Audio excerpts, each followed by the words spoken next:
Hey guys, welcome back to my channel. तो आज के इस वीडियो में मैं आपको एक्सप्लेन करने वाली हूँ 2025 में आई मूवी भागवत। तो चलिए विदाउट वेस्टिंग टाइम मूवी का एक्सप्लेनेशन स्टार्ट करते हैं। तो मूवी स्टार्ट होती है यूपी के गांव रॉबर्टगंज से, जहाँ से एक पूनम नाम की लड़की अचानक से गायब हो जाती है। अब घर वालों का कहना था कि पूनम गायब होने से पहले अपने घर में से पैसे, गहने और एक शादी का जोड़ा भी लेकर गई थी। अब ये देखकर सब लोगों का यही कहना था कि पूनम किसी लड़के के साथ भाग गई है। अब जब ये बात एक पॉलिटिशियन को पता चलती है तो वो इसे लव जिहाद वाला एंगल बनाकर काफी सारे दंगे करवाने लगता है। जिसके बाद हम पुलिस ऑफिसर भागवत को देखते हैं, जिसके सीनियर्स उसे डांट रहे थे। एक्चुअली भागवत को एंगर इश्यूज थे और इसी वजह से उसने पिछली बार एक क्रिमिनल को बहुत ही बुरी तरह से मार दिया था। इसलिए उसके सीनियर्स डिसाइड करते हैं कि भागवत को पनिशमेंट के तौर पर उसकी ट्रांसफर की जाएगी। अब भागवत की ट्रांसफर रॉबर्टगंज हो जाती है, जिसके बाद वो अपनी फैमिली के साथ वहां पर आता है। अब आते ही उसे वहां पर पूनम का केस मिल जाता है और भागवत तुरंत उस काम में लग जाता है। वो सबसे पहले पूनम के पापा को और पॉलिटिशियन को बुलाता है और पॉलिटिशियन को वार्न करता है कि वो इसकी वजह से दंगे ना बढ़ाए। जिसके बाद वो पूनम के पापा से वादा करता है कि वो जल्दी पूनम को ढूंढ लेगा। अब भागवत को लग रहा था कि पूनम ऐसे ही गायब नहीं हुई, तो वही उसके कलीग का कहना था कि पूनम 28 साल की थी और अब तक उसकी शादी नहीं हुई थी, और शायद इसी वजह से जब उसे कोई प्यार करने वाला मिल गया तो वो उसके साथ भाग निकली। लेकिन भागवत को अभी भी यकीन नहीं हो रहा था, इसलिए वो पूनम के कॉल रिकॉर्ड चेक करने लगता है और उस दौरान उसे पता चलता है कि एक नंबर पर पूनम बार बार कॉल करके बात किया करती थी। अब भागवत उस नंबर का पता लगाने में लग जाता है। तो वही दूसरी तरफ हम बनारस में रहने वाली मीरा को देखते हैं, जो साइकिल से कहीं जा रही थी। तभी रास्ते में वो समीर नाम के बंदे से टकराती है और समीर मीरा के साथ फ्लर्ट करने लगता है। लेकिन मीरा उसे कुछ ज्यादा भाव नहीं दे रही थी, बट कहीं ना कहीं उसे भी समीर पसंद आ गया था। अब वो दोनों अक्सर एक दूसरे से टकराते, जिसके बाद उन दोनों की दोस्ती हो जाती है और जल्दी उन्हें एक दूसरे से प्यार भी हो जाता है। तो वही दूसरी ओर हम भागवत को देखते हैं, जिसे उस नंबर के बारे में पता चल जाता है। एक्चुअली वो नंबर प्रवीण नाम के बंदे का था। अब भागवत अपनी टीम के साथ प्रवीण के पास जाता है, तो प्रवीण कहता है कि ये नंबर भले उसके नाम पर है, बट उसे यूज उसकी बहन कौशल्या करती है, जो कि 7 महीने से गायब है। अब भागवत जब कौशल्या की इंक्वायरी करता है तो उसे पता चलता है कि कौशल्या भी सेम तरीके से गायब हुई थी। मतलब वो भी घर से भागने से पहले अपने साथ पैसे, ज्वेलरी और शादी का जोड़ा लेकर गई थी। अब ये देखकर भागवत को काफी अजीब लगता है, जिसके बाद वो कौशल्या के भी कॉल रिकॉर्ड चेक करता है। तो फिर से उसे एक नंबर मिलता है जहाँ पर कौशल्या अक्सर बातें किया करती थी, और भागवत फिर उस नंबर का पता लगाने में लग जाता है। तो उसे पता चलता है कि ये नंबर संतोष का था। अब भागवत जब अपनी टीम के साथ वहां पर जाता है तो उसे पता चलता है कि एक्चुअली संतोष नेम एक लड़की का था और वो लड़की 1 साल से मिसिंग थी और उसका भी मिसिंग होने का पैटर्न सेम था। अब ये देखकर भागवत समझ जाता है कि जरूर इन केसेस में कोई कनेक्शन है। लेकिन भागवत के कलीग का कहना था कि ऐसा जरूरी नहीं है कि इस केस में भी कनेक्शन हो। वो बताता है कि काफी सालों पहले भी एक गाँव से 8 लड़कियां गायब हुई थी। गाँव वालों ने उन्हें ढूंढने की काफी कोशिश की, लेकिन उन लड़कियों का कहीं पर भी पता नहीं चला था। जिसके बाद एक दिन दशहरा के वक्त जब रावण को जलाया गया तो रावण में से कुछ रॉकेट निकले, जो कि एक मंदिर पर जाकर गिरे और मंदिर के पर्दों को आग लग गई और मंदिर के पीछे एक झोपड़ी थी, उसे भी आग लग गई। जो देखने के लिए जब गांव वाले उस झोपड़ी में गए तो वहां पर उन 8 लड़कियों में से 3 लड़कियों के कपड़े मिले। यहाँ पर उन्हें पता चला कि वहां पर एक आदमी था जो कुछ काला जादू कर रहा था और उसी ने बलि के लिए उन लड़कियों को पकड़ा था। अब ये सुनकर भागवत कहता है कि वो उस केस को जानता है, क्योंकि तब वो 17 साल का था और जो 8 लड़कियां गायब हुई थी उसमें से एक उसकी बहन मोना भी थी। और भागवत जब मोना के साथ खेल रहा था तो मोना गेट के बाहर बॉल लेने के लिए गई थी, लेकिन तभी से वो गायब हो गई, जिसके बाद कहीं पर भी उसका पता नहीं चला। यहाँ पर हमें पता चलता है कि भागवत अपनी बहन के लापता होने की वजह से काफी ज्यादा अपसेट हो गया था और शायद इसी वजह से उसने पुलिस फोर्स ज्वाइन कर लिया ताकि वो क्रिमिनल्स को पकड़ सके। और इसी वजह से उसे एंगर इश्यूज थे, क्योंकि वो कहीं ना कहीं अपने बहन के क्रिमिनल को ढूंढ रहा था, जिसकी वजह से उसको क्रिमिनल्स को लेकर एंगर इश्यूज थे। तो वही भागवत को संतोष के कॉल रिकॉर्ड से कविता नाम की लेडी का नंबर मिलता है, जो कि फोटोग्राफर थी। अब भागवत जब उससे मिलने जाता है तो उससे पता चलता है कि कविता फोटोशूट के लिए नेपाल गई है। जिसके बाद भागवत को लगता है कि शायद इन लड़कियों को सेक्स वर्कर बनाने के लिए गायब किया हो। इसलिए भागवत वहाँ के वैसे हर एरिया पर छापा मारता है, लेकिन उन लड़कियों के बारे में कुछ भी पता नहीं चलता। अब वहाँ के एजेंट को भी वो काफी पीटता है, लेकिन एजेंट कहता है कि वो यहाँ की लड़कियों को यहीं पर ये काम करने के लिए नहीं रखते। वो कहता है कि अगर वो लड़कियां इस काम के लिए लाई गई थी तो उन्हें कहीं और भेज दिया होगा, मतलब या तो दूसरे शहर या फिर दूसरे देश। अब ये सुनने के बाद भागवत काफी गुस्सा हो जाता है और वार्निंग मिलने के बाद भी वो उस एजेंट को काफी बुरी तरह से पीट देता है। लेकिन भागवत को ये समझ में आ गया था कि इन लड़कियों को यहाँ पर तो नहीं लाया गया। जिसके बाद भागवत को इंतजार था कविता का। तो वही कविता भी नेपाल से लौट कर आई थी और वो भागवत को बताती है कि एक्चुअली ये नंबर सूरज का था। मतलब ये मोबाइल सूरज नाम का बंदा यूज़ कर रहा था और उसी ने कविता को कांटेक्ट किया था क्योंकि उसे अपने कुछ फ़ोटोज़ चाहिए थे। जिसके बाद कविता उससे मिली तो सूरज उसके साथ फ्लर्ट करने लगा, जो देखकर कविता को महसूस हुआ कि सूरज में कोई गड़बड़ है क्योंकि वो हमेशा उसे स्टॉक कर रहा था और इसी वजह से तब से उसने सूरज के साथ कोई बात नहीं की। वो कहती है कि उसे बस इतना पता है कि सूरज एक प्रोफ़ेसर है और साथ ही उसने जो फ़ोटोज़ डेवलप करने के लिए दी थी, वो अभी भी कविता के पास है। अब भागवत उन फ़ोटोज़ को लेता है और अपने स्टाफ से कहता है कि इसे डेवलप करें। जिसके बाद भागवत अपनी फैमिली के साथ रावण दहन देखने के लिए जाता है, जहाँ पर वो कसम खाता है कि वो सभी लड़कियों का पता लगा कर रहेगा। जिसके बाद हम मीरा को देखते हैं, जो समीर से बहुत प्यार करने लगी थी।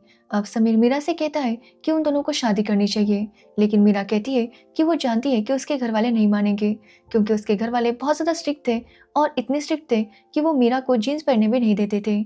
अब ये सुनकर समीर उसे जीन्स गिफ्ट करता है, जो देखकर मीरा काफ़ी खुश थी। जिसके बाद वो उसे वेयर करके समीर से मिलने जाती है, जहाँ पर समीर मीरा से कहता है कि उन दोनों को शादी करनी चाहिए। अब ये सुनकर मीरा काफ़ी डर जाती है क्योंकि वो समझ नहीं पा रही थी कि आखिर वो क्या करे। तो समीर कहता है कि वो प्रोफेसर है, इसलिए वो मीरा की जिम्मेदारी उठा सकता है, उसे चिंता करने की ज़रूरत नहीं। अब ये सुनने के बाद मीरा भी समीर से शादी करने के लिए मान जाती है और वो समीर के कहने पर अपने घर से पैसे, गहने ये सब कुछ लेकर भाग आती है। जिसके बाद वो लोग एक लॉज में आते हैं और वहाँ पर वो दोनों इंटीमेट हो जाते हैं। अब अगले दिन समीर मीरा से कहता है कि कल वो दोनों इंटीमेट हुए थे, उससे कहीं मीरा प्रेग्नेंट ना हो जाए, इसलिए वो मीरा से कहता है कि उसके पास एक टैबलेट है, वो उसे खा लेगी तो कोई प्रॉब्लम नहीं होगा।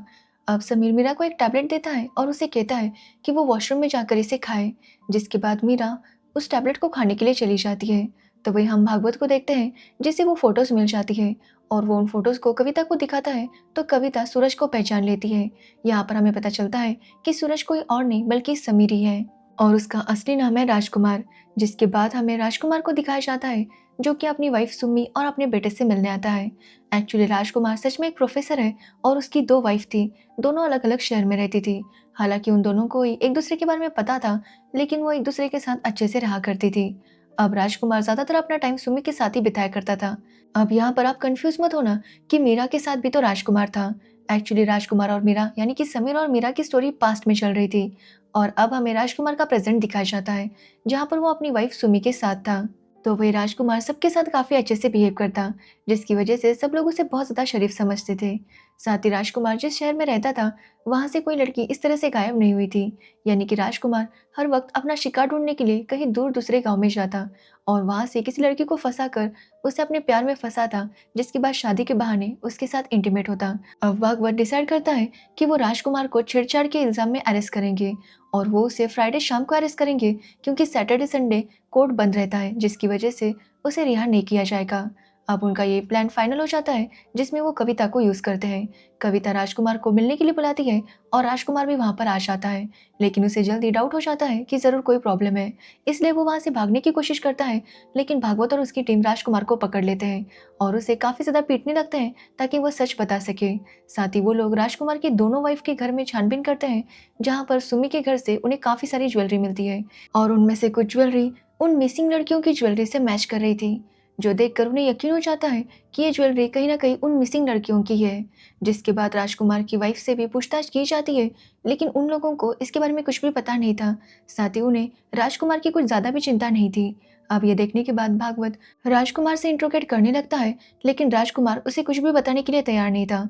वो तो इतना एटीट्यूड में था जैसे कि उसने कुछ किया ही नहीं है। ये देखकर भागवत समझ जाता है कि राजकुमार ऐसे कुछ भी नहीं बोलेगा।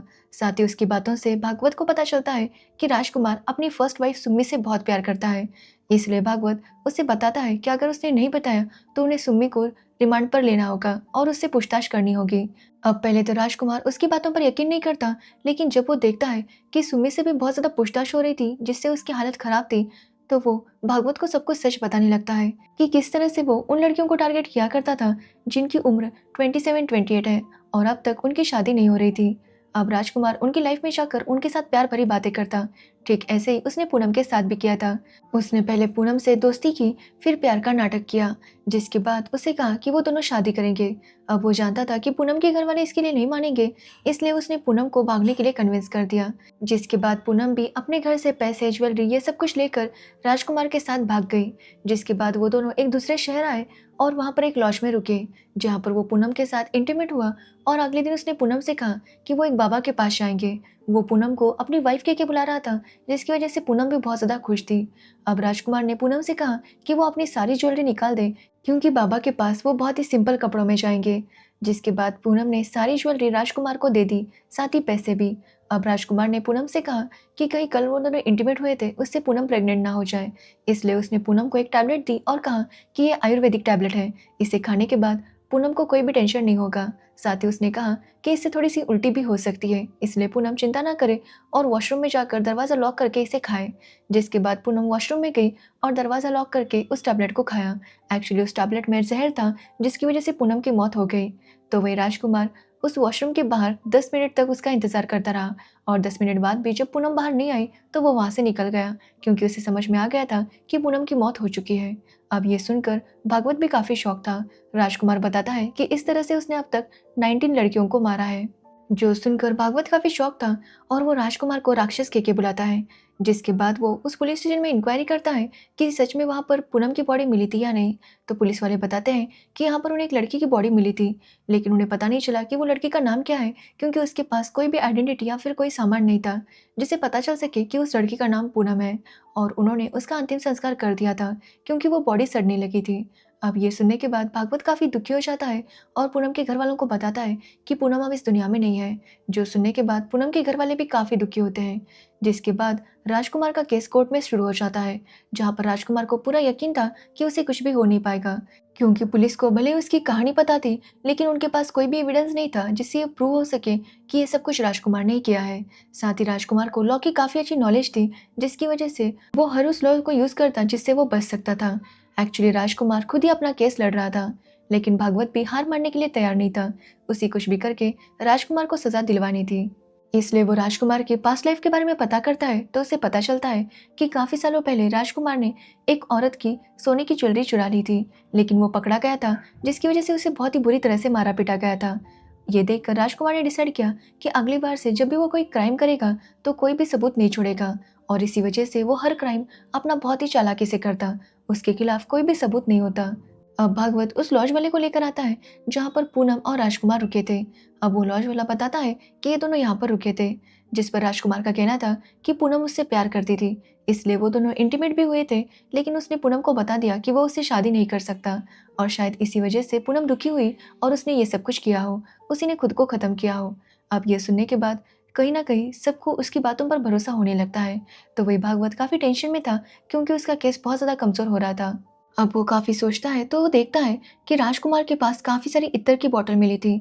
इसलिए राजकुमार जब उन्हें चेक करता है तो उसे पता चलता है कि एक्चुअली उन बोतल में इत्र नहीं बल्कि पॉइजन था, जिसे यूज़ करके ही वो लड़कियों को मारा करता था। अब वो जब चेक करता है तो उसे पता चलता है कि उसमें उस टाइप का केमिकल था जो कि ज्वेलरी को साफ करने में यूज़ होता है, जो राजकुमार अपने ज्वेलर फ्रेंड से खरीदा करता था। अब भागवत जब उस ज्वेलर से बात करता है तो ज्वेलर कोर्ट में बयान देने के लिए मान जाता है। वो कोर्ट में बताता है कि किस तरह से राजकुमार उससे वो केमिकल खरीदता था, जिस पर राजकुमार कहता है कि वो केमिकल बेचने के लिए पहले उसके पास लाइसेंस होना चाहिए, क्योंकि अगर वो उसे केमिकल देता था तो उसे भी अरेस्ट किया जाएगा। जो सुनकर वो ज्वेलर डर जाता है और कहता है कि राजकुमार ने कभी भी उससे वो केमिकल नहीं खरीदा, पुलिस वालों ने उसे ज़बरदस्ती ये सब बोलने के लिए कहा था। अब ये सुनने के बाद भागवत और ज़्यादा टेंशन में आ जाता है। अब राजकुमार के केस जीतने के चांसेस बहुत ज़्यादा बढ़ रहे थे। अब भागवत डिसाइड करता है कि वो राजकुमार के बारे में और पूछताछ करेगा। जिसके बाद वो एक लॉज पर जाता है, जहाँ पर उसे पता चलता है कि राजकुमार यहाँ पर मीरा नाम की लड़की के साथ आया था। अब जब भगवत मीरा के बारे में पता करता है तो उसे पता चलता है कि मीरा अभी भी जिंदा है। एक्चुअली मीरा को एक कंडीशन था कि वो गोली निगल नहीं सकती थी, और इसी वजह से जब राजकुमार ने उसे गोली खाने के लिए कही थी तो मीरा उस गोली को निगल नहीं पाई थी और वो गोली अटक गई थी, जिसकी वजह से वो 3 महीना कोमा में थी। और जब उसे होश आया तो वो समझ गई कि उसके साथ क्या हुआ था। जिसके बाद मीरा ने अपनी आइडेंटिटी चेंज की और वो शालू बनकर रहने लगी। अब शालू की शादी हो चुकी थी और उसकी एक बेटी भी थी। अब ये सुनने के बाद भागवत जाकर मीरा से बात करता है तो मीरा उसे कहती है कि उसके हस्बैंड को इस सब के बारे में कुछ भी नहीं पता, अगर वो कोर्ट में आती है तो सबको पता चल जाएगा और शायद उसका हस्बैंड उसे छोड़ दे। अब ये सुनने के बाद भागवत उसे कहता है कि वो उसे फोर्स नहीं करेगा। जाते हुए भागवत मीरा को उन लड़कियों की फोटोज देता है जिसके साथ राजकुमार ने ये सब कुछ किया था। अब ये देखकर मीरा को काफी बुरा लगता है, जिसके बाद मीरा अपने हस्बैंड को अपनी सारी सच्चाई बता देती है। अब ये सुनने के बाद उसका हस्बैंड कहता है कि वो तो मीरा को एक्सेप्ट कर लेगा, लेकिन वो नहीं चाहता कि समाज में सबको ये बात पता चले, जिसकी वजह से मीरा कोर्ट में बयान देने नहीं जा सकती। अब ये सुनने के बाद मीरा भी काफी सोच में पड़ जाती है, जिसके बाद हम अगले दिन कोर्ट में देखते हैं जहाँ पर राजकुमार को पूरा यकीन था कि वो केस जीत जाएगा। लेकिन तभी वहाँ पर अपना बयान देने के लिए मीरा आती है, जो देखकर राजकुमार काफी टेंशन में आ जाता है और यहीं पर यह मूवी एंड हो जाती है। जिसके बाद हमें बताया जाता है कि 14 साल लगे इस केस का कंक्लूजन आने में, राजकुमार को सजा होने में, क्योंकि इस राजकुमार हर बार कोर्ट के फैसले को चैलेंज करता, कभी हाई कोर्ट तो कभी सुप्रीम कोर्ट, और इसी वजह से इसमें बहुत ज़्यादा टाइम लग गया। लेकिन आखिरकार उसे सजा मिल गई, क्योंकि राजकुमार जैसे राक्षस कितने भी शातिर क्यों ना हो, लेकिन उन्हें सजा दिलवाने के लिए भागवत और मीरा जैसे लोग भी तैयार होते हैं, जो उनका डटकर मुकाबला करते हैं। और यही मैसेज देते हुए ये मूवी एंड हो जाती है। तो ये थी भागवत मूवी की स्टोरी। अगर आपको इस मूवी की स्टोरी और मेरा एक्सप्लेनेशन पसंद आया हो तो वीडियो को लाइक कमेंट शेयर ज़रूर करना और मेरे चैनल को सब्सक्राइब करना बिल्कुल मत भूलना। Thanks for watching video.